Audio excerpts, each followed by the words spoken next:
दुनिया भर में कोरोना वायरस की वबा फैल चुकी है।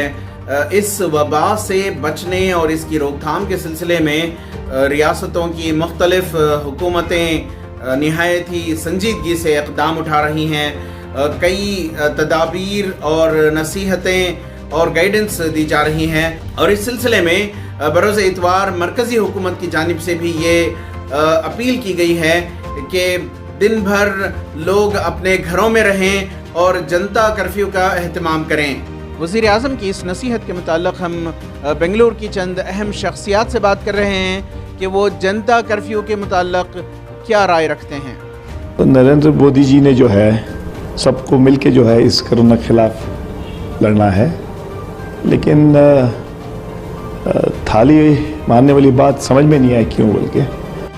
और जो है मोदी जी को कुछ एक्स्ट्रा जो है मेजर्स लेने चाहिए। एक दिन घर के अंदर बैठने से वायरस को कंट्रोल नहीं होगा। हमारे वज़ीर आज़म ने जो बात की है कि संडे के दिन जनता कर्फ्यू नाफिज होगा, तो हम लोग बगैर ज़रूरत के रोडों पे ना जाएं, भीड़ की जगह ना जाएं। अगर ज़रूरत हो तो वज़ीर आज़म ने कहा कि जा सकते, मजबूरी है, लेकिन एहतियाती तदाबीर के एतबार से इस बीमारियों को मुतअद्दी फैलने और फैलाव के हिसाब से हमें बचकर रहना चाहिए और जनता कर्फ्यू पे पूरा अमल करें। ETV भारत के लिए बेंगलोर से रफीक जब्बार की रिपोर्ट।